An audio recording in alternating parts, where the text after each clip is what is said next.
अस्सलाम सब तो पहले पूरे पाकिस्तान देखने ते सुनने वाले बल्कि जिथे तक मेरी आवाज़ आ रही उत्थे उत्थे तक मेरे लो मेरी पूरी टीम दे लो पूरे दिल दे नाल अस्सलाम वालेकुम। अज दा शो मैं इछड़ा बाज़ार च लैके आया लीडर टीवी दे नाल शुगलबाज शो का नाम है और अज इस बाज़ार चो देखांगे कि किहड़े लोग किन्ने तेज़ आ और किहड़ी गल का जवाब देंगे। सुनिया कि इछड़ा बाज़ार के जोड़े लोग आ वो वाकई बड़े समझदार ते बड़े सुलझे अज देखते हैं तो मिलते हैं तो उन्होंने को कुछ सवाल जवाब पूछते हैं। अच्छा मैं अगर गलत नहीं भाजी तो मैं एक सवाल पूछ सकता तुहाडे कोल ਇਹ ਤੁਸੀਂ ਕਿਤੇ ਮਤਲਬ ਕਿਸੇ ਸਿੰਗਰ ਨੂੰ ਜਾਂ ਹਨੀ ਸਿੰਘ ਨੂੰ ਕਾਪੀ ਤਾਂ ਨਹੀਂ ਕਰਦੇ?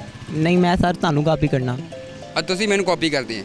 अच्छा मैं ਕੀ ਕੀਤਾ ਤੁਸੀਂ ਮੈਨੂੰ ਕਾਪੀ ਕਰਦੇ? ਤੁਸੀਂ माशाल्लाह वो लग रहे हैं बच्चों के शाहरुख खान। अच्छा मैं मतलब बच्चों का शाहरुख खान लग रहा तो ਤੁਸੀਂ ਬੱਚੋਂ ਦੇ ਸ਼ਕਤੀ ਕਪੂਰ ਲੱਗਦੇ ਹੈ। माशाल्लाह मुबारक होए। अच्छा जी चलो ਤੁਸੀਂ ਇਹ ਦੱਸੋ ਕਿ ਇਨਸਾਨ ਤੇ ਜਾਨਵਰ 'ਚ ਕੀ ਫਰਕ ਹੈ? अपने तो हिसाब ला लो। ਨਹੀਂ ਮੈਨੂੰ ਤੁਸੀਂ ਜਾਨਵਰ ਨਾ ਬਣੋ ਮੇਰੇ ਸਾਹਮਣੇ ਤੁਸੀਂ ਦੱਸੋ ਕਿ ਇਨਸਾਨ ਜਾਨਵਰ 'ਚ ਫਰਕ ਕੀ ਹੈ? जनाब इंसान मेरे वर्गा होंदा जानवर ਤੁਹਾਡੇ वर्गा होंदा बस ਇਹ ਫਰਕ ਹੈ। अच्छा मतलब जानवर मेरे वर्गा ਹੁੰਦਾ ਇਹ ਤੁਹਾਡਾ ਕਹਿੰਦਾ ਇਹ ਮਤਲਬ ਆ ਹਾਲਾਂਕਿ ਤੁਹਾਡਾ ਆਪਣਾ ਮੂੰਹ ਬਿੱਲੀ ਵਰਗਾ। माशाल्लाह ਤੁਹਾਨੂੰ ਇੰਜ ਲੱਗਦਾ ਢੁੱਡ ਮਾਰਨ ਵਾਲਾ ਚੂਚਾ ਹੁੰਦਾ। अच्छा जी मतलब मैं ਢੁੱਡ ਮਾਰਨ ਵਾਲਾ ਚੂਚਾ ਬਿੱਲੀ ਨੂੰ ਘਸੁੰਨ ਵੱਜਾ ਹੁੰਦਾ ਭਾਈ माशाल्लाह ਦੀ ਸਿਹਤ ਤੇ ਭਾਈ ਦੀ। ਹੋਰ ਕੋਈ ਸੁਣਾ और भाई कोई लेटेस्ट सुननी चाह रहे हो? लेटेस्ट होए ਲੇਟੈਸਟ ਹੋਵੇ ਪੁਰਾਣੀ ਹੋਵੇ ਕੋਈ? ਹਾਂ 2019 ਕਿਹੜੀ ਸੁਣੇ? 2019 ਦੀ ਸੁਣਾ। ਇਹ ਭਾਈ ਦਾ ਮੂੰਹ ਵੇਖੋ ਮਾਸ਼ਾਅੱਲਾ ਦਹੀਂ 'ਚ ਘਸੁੰਨ ਵੱਜਾ ਹੁੰਦਾ। ਹੋਰ ਕੋਈ ਭਾਈ ਨਹੀਂ? ਯਾਰ ਦੀ ਕਲਮਾ ਵੇਖੋ ਜਨ ਜਲਾਬਾਂ ਸੁਕਣੇ ਪਾਈਆਂ ਹੁੰਦੀਆਂ। अच्छा मुझे बताइए हाँ जी। ਚੱਲ ਰਹਿਣ ਤੇ ਤੇਰੇ ਨਾਲ ਉਰਦੂ ਬੋਲਣ ਦਾ ਕੀ ਫਾਇਦਾ हाँ जी। ਤੂੰ ਵੈਸੇ ਵੀ ਜੁਗਤਾ ਹੀ ਮਾਰਨ ਦਿਆ ਇਦਾਂ ਦੇ ਬੰਦੇ ਨਾ ਰਾਤ ਨੂੰ 4 ਵਜੇ ਉੱਠ ਕੇ ਕਹਿੰਦੇ ਕਿ ਅੱਬਾ ਜੀ ਮੇਰੀ ਲੱਤ ਸੋ ਗਈ। ਅੱਛਾ ਇਹਦਾ ਅੱਬਾ ਕਹਿੰਦਾ ਪੁੱਤ ਟਾਈਮ ਹੋ ਗਿਆ ਤੂੰ ਵੀ ਸੋਇਆ। ਹੋਣੇ ਵਾਲੀ ਦੁਕਾਨ ਤੇ ਜਾ ਕੇ ਕਹਿੰਦੇ ਨੇ ਭਾਈ ਨਾ ਕੁੱਤਾ ਗਿਣਦਾ ਕੁੱਤਾ ਨਹੀਂ ਭਾਈ ਤੁਸੀਂ ਸ਼ੀਸ਼ਾ ਵੇਖ ਰਹੇ ਹੋ ਜਨਾਬ। ਆ ਮੈਂ ਸ਼ੀਸ਼ਾ ਦੇਖ ਰਿਹਾ ਸੀ ਪਿੱਛੇ ਇਹ ਖੜਾ ਸੀ। ਮਾਸ਼ਾਅੱਲਾ ਭਾਈ ਹਰੀ ਹੱਸਦੇ ਨੇ ਨਾ ਤੇ ਮੂੰਹ ਤੋਂ ਵੱਡੇ ਦੰਦ ਨਜ਼ਰ ਆ ਰਹੇ ਨੇ ਭਾਈ ਐਡੇ ਖੂਬਸੂਰਤ ਹੈਗੇ। ਹੋਰ ਕੋਈ ਹੋਰ ਲੇਟੈਸਟ ਸੁਣਨਾ ਚਾਹੁੰਦਾ? ਆ ਲੇਟੈਸਟ ਪਹਿਲੇ ਬੈਲਟ ਕੱਸ ਕੇ ਮੰਨ ਲਓ ਉੱਡ ਨਾ ਜਾਣਾ। ਦੇਖਿਆ ਇਹ ਮਜ਼ਾ ਆ ਰਿਹਾ ਤੇਰੀਆਂ ਜੁਗਤਾਂ ਦਾ ਮਜ਼ਾ ਆ ਰਿਹਾ ਆਡੀਅנס ਮਜ਼ਾ ਲੈ ਰਹੀ ਕੋਈ ਹੋਰ ਅੱਛੀ ਜੁਗਤ ਮਾਰ। ਬਸ ਮੈਂ ਥੱਕ ਗਿਆ ਜਨਾਬ ਤੁਸੀਂ ਲਾਓ ਦੋ। ਤੂੰ ਕੀ ਥੱਕ ਗਿਆ ਮਤਲਬ ਦੌੜ ਕੇ ਜੁਗਤਾਂ ਮਾਰਨ ਦਿਆ ਸੀ? ਭਾਈ ਨਾ ਇੰਡੀਆਂ ਗੱਲਾਂ ਨਹੀਂ ਥੱਕਿਆ ਕਿਉਂ ਮਤਲਬ ਥੱਕਿਆ ਜੁਗਤਾਂ ਮਾਰਨ ਮੈਂ ਤੈਨੂੰ ਕਹਿੰਦਾ ਜੁਗਤ ਮਾਰ। ਨਾ ਯਾਰ ਭਾਈ ਤੁਹਾਡੀ ਕੰਨਾਂ ਵਾਲਾ ਰਿਛ ਹੁੰਦਾ ਅਗਲੀ ਜੁਗਤ ਮਾਰ। ਭਾਈ ਨੇ ਤੁਸੀਂ ਯਕੀਨ ਮੰਨੋ ਕੂੜੇ ਵਾਲੇ ਛਾਪਣ ਲੱਗ ਰਹੇ ਹੋ। ਅੱਛਾ ਮੈਂ ਕੋੜੇ ਵਾਲਾ ਚੋਪਰ ਲਿੱਦ ਵਾਲਾ ਬੋਰਾ ਹੁੰਦਾ। ਮਾਸ਼ਾਅੱਲਾ ਮੁਬਾਰਕ ਹੋਏ। ਨਹੀਂ ਮੁਬਾਰਕ ਨਹੀਂ ਹੋਵੇ ਤੂੰ ਹੁੰਦਾ ਗਰਮੀਆਂ ਵਿੱਚ ਤੂੰ ਸਰਦੀਆਂ ਦਾ ਮਨ ਲਾ ਕੇ ਕਿਉਂ ਬੈਠਾ? ਇਹ ਜਨਾਬ ਇਹ ਲੋਕੀ ਪਿੱਤ ਕਢਾਉਣ ਲਈ ਪਾਉਂਦੇ ਨੇ। ਵਾਹ ਵਾਹ ਜੀ ਲੋਕੀ ਪਿੱਤ ਕਢਾਉਣ ਵਾਸਤੇ ਪਾਉਂਦੇ ਤੇ ਮਤਲਬ ਤੂੰ ਲੋਕਾਂ ਨੂੰ ਪਿੱਤ ਕਢਾਉਣ ਵਾਸਤੇ ਤੇ ਮਾਲ ਲਾਇਆ। ਹਾਂਜੀ ਬੋਸ ਅੱਛਾ ਜਿਹਨਾਂ ਨੂੰ ਜੀ। ਫਰਕ ਨਹੀਂ ਪੈਂਦੀ ਉਹ ਸਾਡੇ ਕੋਲ ਆਉਂਦੇ ਨੇ।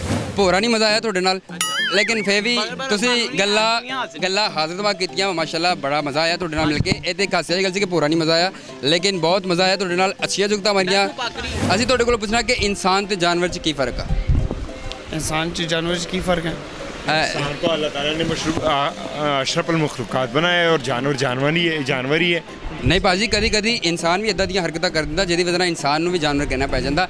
ਫਰਕ ਦੱਸਣਾ ਵਾ ਕਿ ਇਨਸਾਨ ਤੇ ਜਾਨਵਰ 'ਚ ਫਰਕ ਕੀ ਹੈ? जानवर अगर जानवर के हरकत ही जानवरों के होंगे तो वो जानवर ही समझे जाएंगे ना। ਮਤਲਬ ਕਿੱਦਾਂ ਕੋਈ ਉਹ ਫਰਕ ਦੱਸੋ ਅਸੀਂ ਕਹੀਏ ਕਿ ਯਾਰ ਇਹ ਗੱਲ ਬਿਲਕੁਲ ਇਹਨਾਂ ਨੇ ਬਚਾ ਕੀਤੀ ਹੈ। लड़ाई झगड़ा ये भी जानवरों की एक किस्मत है। भौंकना कुत्ता भौंकता है और ये लोग जो आवाज़ें लगाते हैं ये जानवरों की किस्मत है। ਤੁਹਾਡਾ ਕੀ ਮਤਲਬ ਕੀ ਆ ਜਾਨਵਰ ਕਿਉਂ ਜਾਨਵਰ ਹੈ ਤੇ ਇਨਸਾਨ ਕਿਉਂ ਇਨਸਾਨ? ਇਨਸਾਨ ਤੇ ਜਾਨਵਰ 'ਚ ਫ਼ਰਕ ਇਹ ਹੁੰਦਾ ਕਿ ਤੁਸੀਂ ਜਿਹੜੇ ਵੇਖ ਸਕਦੇ ਹੋ ਨਾ ਕਿ ਇਨਸਾਨ ਹਰ ਚੀਜ਼ ਨਾਲ ਮਦਦ ਵੀ ਕਰ ਸਕਦਾ ਸਭ ਕੁਝ ਕਰਦਾ ਹੈ ਨਾ। ਇਨਸਾਨ ਉਹ ਹੁੰਦਾ ਮਦਦ ਕਰੀਏ ਕਿਸੇ ਦੀ ਹੈਲਪ ਕਰੀਏ। ਜਾਨਵਰ ਤੇ ਉਹ ਹੁੰਦਾ ਕਿ ਗੱਲ ਨਾ ਹੋਣੇ ਮਤਲਬ ਕੋਈ ਸਮਝ ਨਾ ਆਵੇ ਉਹਦੀ मतलब कुछ भी नहीं। ਅਸੀਂ ਛੇ ਬਾਜ਼ਾਰ 'ਚ ਵੜੇ ਤੇ ਸਾਨੂੰ ਬਿਛੜਾ ਭਰਾਰ ਮਿਲ ਗਿਆ। अस्सलाम वालेकुम जी कैसी तबीयत? वालेकुम सलाम अल्लाह दा करम तुसी सुनाओ ठीक हो? ਉੱਚੀ ਬੋਲੋ ਰੋਟੀ ਖਾਧੀ ਅੱਜ? अल्हम्दुलिल्लाह ਖਾਧੀ ਹੈ ਨਾ ਰੋਟੀ? ਜ਼ਰਾ ਉੱਚੀ ਜ਼ਰਾ ਗੁਰੂਰ ਨਾਲ ਗੱਲ ਕਰੋ। ਕੈਸੇ ਹੋ ਤੁਸੀਂ? अल्लाह दा करम ਅੱਛਾ ਕੀ ਕਰ ਰਹੇ ਹੋ ਤੇ ਛੇ ਬਾਜ਼ਾਰ 'ਚ? काम कर रहे हैं। ਅਸੀਂ ਚਲੋ ਤੁਹਾਨੂੰ ਇੱਕ ਸਵਾਲ ਦਾ ਜਵਾਬ ਪੁੱਛਦੇ ਇਨਸਾਨ ਤੇ ਜਾਨਵਰ 'ਚ ਕੀ ਫਰਕ ਆ? इंसान ਹੁੰਦਾ जानवर ਇਨਸਾਨ ਕਿੱਦਾਂ ਹੁੰਦਾ ਇਹ ਵੀ ਤੇ ਦੱਸੋ ਨਾ ਫਰਕ ਪੁੱਛਿਆ ਤੁਹਾਨੂੰ। इंसान ਨੂੰ ਤੇ ਅਕਲ ਹੁੰਦੀ ਹੈ ਅੱਲਾਹ ਪਾਕ ਨੇ ਉਹਨੂੰ ਅਕਲ ਵੀ ਦਿੱਤੀ ਕੰਨ ਵੀ ਦਿੱਤੇ ਸੁਣਨ ਵਾਸਤੇ।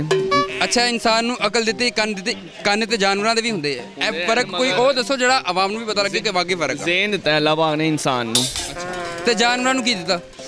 ਜਾਨਵਰਾਂ ਨੂੰ ਵੀ ਮਸਲ ਕਿ ਅੱਖਾਂ ਦਿੱਤੀਆਂ ਨੇ ਕੰਨ ਵੀ ਦਿੱਤੇ ਨੇ ਖਾਣ ਨੂੰ ਵੀ ਅੱਲਾਹ ਪਾਕ ਨੇ ਦਿੱਤਾ ਸਾਰਾ ਕੁਝ ਦਿੱਤਾ। ਮੈਂ ਉਹੀ ਤਾਂ ਕਹਿ ਰਿਹਾ ਨਾ ਕਿ ਫਿਰ ਇਨਸਾਨ ਤੇ ਜਾਨਵਰ 'ਚ ਫਰਕ ਤੁਸੀਂ ਕੱਢਣਾ ਵਾ ਕਿ ਅਗਰ ਇਨਸਾਨ ਹੈ ਤੇ ਇਨਸਾਨ ਕਿਉਂ ਆ ਅਗਰ ਜਾਨਵਰ ਹੈ ਤੇ ਜਾਨਵਰ ਕਿਉਂ ਆ?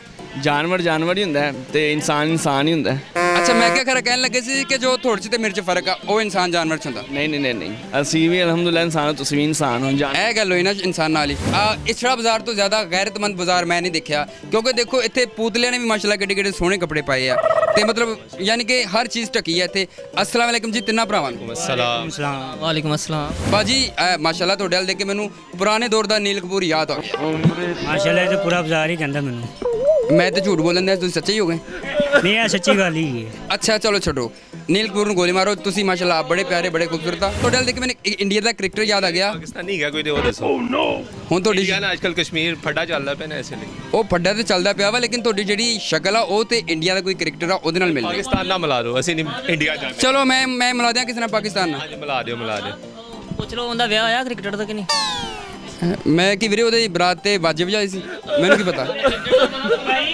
ਅੱਛਾ ਜੀ ਤੁਸੀਂ ਮੈਨੂੰ ਦੱਸਣਾ ਕਿ ਇਨਸਾਨ ਤੇ ਜਾਨਵਰ 'ਚ ਕੀ ਫਰਕ ਆ। ਇਨਸਾਨ 'ਚ ਅਕਲ ਹੁੰਦੀ ਹੈ, ਜਾਨਵਰ 'ਚ ਅਕਲ ਨਹੀਂ ਹੁੰਦੀ। ਉਹਦੀ ਚਾਰ ਲੱਤਾਂ ਹੁੰਦੀਆਂ, ਸਾਡੀਆਂ ਦੋ ਨੇ। ਨਹੀਂ ਭਾਜੀ ਕੋਈ ਚਾਰ ਲੱਤਾਂ ਵਾਲਾ ਜਾਨਵਰ ਵੀ ਹੁੰਦਾ, ਸ਼ੇਰ, ਚਾਰ ਲੱਤਾਂ ਵਾਲਾ ਜਾਨਵਰ, ਹਾਥੀ। ਤੁਸੀਂ ਕੋਈ ਐਸਾ ਫਰਕ ਦੱਸੋ ਤਾਂ ਕਿ ਆਵਾਮ ਨੂੰ ਪਤਾ ਲੱਗੇ ਕਿ ਵਾਕਈ ਇਹ ਫਰਕ ਹੁੰਦਾ ਵਾ ਤੇ ਤਦ ਕਰਕੇ ਇਨਸਾਨ ਇਨਸਾਨ ਹੈ ਤੇ ਜਾਨਵਰ ਜਾਨਵਰ। ਆ ਗਿਆ ਜੀ। ਤੁਹਾਡੇ 'ਚ ਤੇ ਮੇਰੇ 'ਚ ਕੀ ਫਰਕ ਹੈ? ਸਮਝੋਗੇ ਤੁਸੀਂ ਮੈਂ ਇਨਸਾਨ, ਕੋਈ ਫਰਕ ਆ। ਬਿਲਕੁਲ ਜੀ, ਬਹੁਤ ਮਜ਼ਾ ਆਇਆ ਤੁਹਾਡੀ ਗੱਲ ਦਾ। ਅੱਛਾ ਤੁਸੀਂ ਦੱਸੋ ਭਾਜੀ, ਇੱਧਰ ਆਓ। ਤੁਹਾਡੇ ਵੱਲ ਦੇਖ ਕੇ ਮੈਨੂੰ ਪਤਾ ਕੌਣ ਯਾਦ ਆਇਆ। ਕੌਣ? ਕੋਈ ਵੀ ਨਹੀਂ। ਅੱਛਾ ਤੁਸੀਂ ਦੱਸੋ ਇਨਸਾਨ ਤੇ ਜਾਨਵਰ 'ਚ ਕੀ ਫਰਕ ਕੀ ਆ। ਅਦਰਾ ਬਗਲੇ ਉਹ ਗੱਲ ਸੁਣ, ਉਹ ਵੇਖ ਲਓ। ਇੱਥੇ ਦੱਸ ਦਿਓ, ਇੱਥੋਂ ਪਤਾ ਲੱਗ ਜਾਏ ਕਿ ਕੀ ਫਰਕ। ਤੁਹਾਨੂੰ ਬੁਲਾ ਕੇ ਦੱਸਾਂਗਾ ਨਾ, ਫੇਰ ਹੀ ਪਤਾ ਲੱਗੇਗਾ। ਚਲੋ ਆਓ ਇੱਧਰ, ਆ ਜਾਓ ਭਾਈ ਇੱਧਰ ਆਓ। ਹੁਣ ਦੱਸੋ ਇਨਸਾਨ ਤੇ ਜਾਨਵਰ 'ਚ ਕੀ ਫਰਕ ਇਹ ਫਰਕ ਕੀ ਫਰਕ ਆ। ਇਹ ਇਨਸਾਨ ਦਾ ਬਗਲਾ। ਨਹੀਂ ਉਹ ਤੇ ਮਾਸ਼ਾਅੱਲਾ ਪਿਆਰੇ ਆ, ਉਹ ਤੇ ਮੈਨੂੰ ਖੂਬਸੂਰਤ ਲੱਗ ਰਹੇ ਆ। ਇਹ ਕਰੀ ਰਾਰਾ ਡੇਗੜੀਆਂ ਭਾਈ, ਮੈਂ ਵੀ ਪਿਆਰਾ ਹੀ ਆ ਬਹੂ। ਵੈਸੇ ਫਰਕ ਦੱਸਿਆ ਤਾਂ। ਲਾਰਾ ਤੇ ਉਹਦੀਆਂ ਵੀ ਨਹੀਂ ਡਿੱਗਦੀਆਂ, ਤੁਸੀਂ ਉਹਨੂੰ ਬਗਲਾ ਡੇਗੜੀਆਂ ਦੀ ਹਿਸਾਬ ਕਰੋ ਜ਼ਰਾ। ਅੱਛਾ ਯਾਨੀ ਕਿ ਮੇਰੀਆਂ ਲਾਰਾ ਡਿੱਗਦੀਆਂ, ਯਾਨੀ ਕਿ ਇਹ ਫਰਕ ਆ ਇਨਸਾਨ ਤੇ ਜਾਨਵਰ 'ਚ। ਤੁਹਾਡੇ ਖਿਆਲ 'ਚ ਇਨਸਾਨ ਤੇ ਜਾਨਵਰ 'ਚ ਕੀ ਫਰਕ ਆ। ਸਰ ਇਨਸਾਨ ਜਿਹੜਾ ਨਾ ਭੱਜ ਕੇ ਜਾਨ ਬਚਾਉਂਦਾ ਤੇ ਜਾਨਵਰ ਜਿਹੜਾ ਨਾ ਭੌਂਕ ਕੇ ਜਾਨ ਬਚਾਉਂਦਾ। ਨਹੀਂ ਮਤਲਬ ਕਿੱਦਾਂ ਭੌਂਕਦਾ। ਬਿੱਲੀ ਨੇ ਜਾਨ ਬਚਾਉਣੀ ਹੋਵੇ ਤੇ ਕਿੱਦਾਂ ਭੌਂਕੇਗੀ। ਬਸ ਜੋ ਚੂਹਾ ਨਜ਼ਰ ਆਉਂਦਾ ਉਹ ਭੱਜ ਜਾਂਦੀ ਮਗਰ। ਨਹੀਂ ਤੇ ਉਹ ਤੇ ਫਿਰ ਚੂਹੇ ਦੀ ਜਾਨ ਖਤਰੇ 'ਚ ਨਾ, ਬਿੱਲੀ ਦੀ ਤੇ ਨਹੀਂ ਨਾ। ਉੱਥੇ ਸਾਰੀ ਗੱਲ ਹੈ ਜਦੋਂ ਵੇਗਾ ਤੇ ਆਪਣੀ ਜਾਨ ਬਚਾਏਗੀ ਨਾ ਬਹੂ ਜੀ। ਅੱਛਾ ਬਿੱਲੀ ਨੂੰ ਕੁੱਤਾ ਪਏਗਾ ਤਾਂ ਆਪਣੀ ਜਾਨ ਬਚਾਏਗਾ, ਯਾਨੀ ਫਿਰ ਤੁਸੀਂ ਕਿਹਾ ਬਿੱਲੀ ਭੌਂਕੇਗੀ, ਕਿੱਦਾਂ ਭੌਂਕੇਗੀ। ਭੌਂਕਣੀ ਕੀ ਉਸ ਪਤਾ ਹੀ ਨਹੀਂ ਕਿਵੇਂ ਭੌਂਕਦੀ। ਬਾਂਦਰ ਕਿਲੇ ਦਾ ਹਰੀ ਚਿੱਤਰ। ਇਹ ਜੁਗਤ ਸੀ। ਅੱਛਾ ਤੁਸੀਂ ਸੁਣਾਓ। ਇਹ ਖੁਸੇ ਨਾਲ ਗੋਸ਼ਤ ਕੱਟਿਆ ਹੁੰਦਾ। ਖੁਸੇ ਨਾਲ ਗੋਸ਼ਤ ਕੱਟਿਆ ਹੁੰਦਾ। ਚੁੰਝ ਵਾਲੇ ਖੁਸੇ ਨਾਲ। ਚੁੰਝ ਵਾਲੇ ਨਾਲ। ਕੁਸੇ ਨਾਲ ਕੱਪੜੇ ਇਸਤਰੀ ਕੀਤੇ। ਇਹ ਭਾਜੀ ਖੁਸੇ ਤੋਂ ਬਾਹਰ ਵੀ ਆਓ। ਤੁਸੀਂ ਅਗਲੀ ਜੁਗਤ ਕੋਈ ਸੁਣਾਓ। ਦਹੀਂ 'ਚ ਕੁਛ ਉਹਨੂੰ ਵੱਜਾ ਹੁੰਦਾ। ਦਹੀਂ 'ਚ ਘਸੁੰਨ ਵੱਜਿਆ ਹੁੰਦਾ ਔਰ ਲੱਗ ਵੀ ਰਿਹਾ। ਉਹਨੇ ਪੱਕਾ ਕਰਦੇ। ਅੱਛਾ ਚਲੋ ਛੱਡੋ ਇਹਨਾਂ ਗੱਲਾਂ ਨੂੰ, ਤੁਸੀਂ ਕੋਈ ਸੁਣਾਓ ਨਵੀਂ ਜੁਗਤ ਜਿਹੜੀ ਅਸੀਂ ਸੁਣੀ ਨਾ ਹੋਵੇ ਤੇ ਸਾਨੂੰ ਮਜ਼ਾ ਆਵੇ। ਉਹ ਨਹੀਂ ਆਂਦੀ ਮੈਨੂੰ। ਵੈਸੇ ਮੈਂ ਤੁਹਾਨੂੰ ਇੱਕ ਜੁਗਤ ਮਾਰਾਂ, ਆਂਡਿਆਂ ਵਾਲਾ ਕੂਲਰ ਹੁੰਦਾ। ਤੁਸੀਂ ਵੀ ਕੋਈ ਇਸ ਤਰ੍ਹਾਂ ਦੀ ਜੁਗਤ ਛੱਡੋ ਤਾਂ ਕਿ ਮੈਨੂੰ ਪਤਾ ਲੱਗੇ ਕਿ ਯਾਰ ਇੱਥੇ ਦੇ ਲੋਕ ਜਿਹੜੇ ਉਹ ਬੜੇ ਜੁਗਤਬਾਜ਼ ਆ, ਮਜ਼ਾਕੀਆ ਵਾ। ਤਬਲੇ ਝਾਂਡੇ ਲਾਏ। ਅੱਛਾ ਤਬਲੇ ਚਾਂਡੇ ਲਾਏ ਹੁੰਦੇ। ਇਹ ਮਤਲਬ ਇੰਨੀ ਕੱਚੀ ਜੁਗਤ ਤੁਹਾਨੂੰ ਕਿੱਥੋਂ ਲੱਭੀ। ਆਪਣੇ ਕੋਲੋਂ ਹੋਰ ਕਿੱਥੋਂ ਲੱਭ। ਮਤਲਬ ਤੁਸੀਂ ਵੀ ਕੱਚੇ ਹੀ ਆ। ਆਹੋ। ਅੱਛਾ ਜੀ ਤੁਸੀਂ ਮਾਰੋ ਜੁਗਤ, ਤੁਸੀਂ ਅੱਛੀ ਜੁਗਤ ਇਹਨਾਂ ਨੂੰ ਮਾਰੀ ਸੀ। ਜੁਗਤ ਮਾਰਨੀ ਹੈ ਤਾਂ ਕਿ ਇਹਨਾਂ ਦੇ ਕੰਨ ਖੁੱਲ ਜਾਣ ਤੇ ਇਹਨਾਂ ਨੂੰ ਵੀ ਕੋਈ ਜੁਗਤ ਯਾਦ ਆਏ। ਰਿਕਸ਼ੇ ਤੋਂ ਉਤਰ ਜਾਂਦੇ ਮਗਰੋਂ ਲੱਥ ਜਾਂਦੇ। ਦੱਸੋ ਭਾਜੀ ਮਗਰੋਂ ਲੱਜ ਜਾਂਦੇ ਰਿਕਸ਼ੇ ਤੋਂ। ਕੀ ਹੋ ਗਿਆ ਫਿਰ। ਅੱਛਾ ਲੱਥ ਜਾਂਦੇ ਫੇ। ਸਾਡੇ ਉੱਥੋਂ ਵੀ ਲੱਥ ਜਾਓ। ਅੱਛਾ ਰਿਕਸ਼ੇ ਤੋਂ ਲੱਥ ਜਾਂਦੇ ਤੇ ਸਾਡੇ ਵੀ ਇੱਥੋਂ ਲੱਥ ਜਾਓ, ਮਤਲਬ ਇਹ ਤੁਸੀਂ ਹਸਾਉਣ ਵਾਸਤੇ ਗੱਲ ਕੀਤੀ ਸੀ। ਘਾੜੇ ਚੜਾਇਆ ਜਿਹੜੇ ਉੱਤੋਂ ਲੱਥ ਜਾ। ਇਹਦੇ ਨਾਲ ਹੀ ਨਾਜ਼ਰੀਨ ਸਾਡਾ ਸ਼ੋਅ ਲੇਡੀ ਟੀਵੀ ਦੇ ਨਾਲ ਸ਼ੁਗਲਬਾਜ਼ ਜਿਹੜਾ ਸ਼ੋਅ ਲੈ ਕੇ ਮੈਂ ਹਾਜ਼ਰ ਹੁੰਦਾ ਉਹ ਪਹੁੰਚ ਗਿਆ ਹੈ ਇਖਤਤਾਮ ਤੱਕ। ਤੇ ਮਾਸ਼ਾਅੱਲਾ ਇੱਥੇ ਦੇ ਲੋਕ ਬੜੇ ਸਮਝਦਾਰ ਔਰ ਬੜੇ ਹਾਜ਼ਰ ਦਿਮਾਗ ਆ। ਇੱਥੇ ਗੱਲ ਬੜੀ ਸੰਭਲ ਕੇ ਕਰਨੀ ਪਈ ਔਰ ਮੈਨੂੰ ਇੱਦਾਂ ਲੱਗਾ ਕਿ ਮੈਂ ਜਿੱਦਾਂ ਮਤਲਬ ਫੈਸਲਾਬਾਦ ਚਲਾ ਗਿਆ ਕਿ ਹਰ ਬੰਦਾ ਜੁਗਤਬਾਜ਼, ਹਰ ਬੰਦਾ ਗੱਲਾਂ ਕਰਦਾ ਵਾ। ਔਰ ਅੱਜ ਅਸੀਂ ਕੁਝ ਐਸੀਆਂ ਵੀ ਗੱਲਾਂ ਸਾਨੂੰ ਮਿਲੀਆਂ ਸੁਣਨ ਨੂੰ ਜਿਹੜੀਆਂ ਪਹਿਲੇ ਨਹੀਂ ਸੀ। ਮਤਲਬ ਛੋਟੇ ਛੋਟੇ ਮੁੰਡਿਆਂ ਦੇ ਇੰਨੇ ਹਾਜ਼ਰ ਦਿਮਾਗ ਆ ਕਿ ਜੁਗਤਾਂ ਮਾਰਦੇ ਆ, ਫੜ ਜੁਗਤ ਮਾਰਦੇ ਆ। ਲੇਕਿਨ ਫੇਰ ਵੀ ਸਾਨੂੰ ਮਜ਼ਾ ਆਇਆ ਉਹਨਾਂ ਦਾ ਵੀ। ਜਾਂਦੇ ਵੇਲੇ ਅਸੀਂ ਤੁਹਾਡੇ ਕੋਲੋਂ ਇਜਾਜ਼ਤ ਲਵਾਂਗੇ। ਮੇਰਾ ਨਾਮ ਮੁਹੰਮਦ ਜ਼ੁਹੈਬ ਤੇ ਅੱਲਾ ਹਾਫਿਜ਼, ਪਾਕਿਸਤਾਨ ਜ਼ਿੰਦਾਬਾਦ।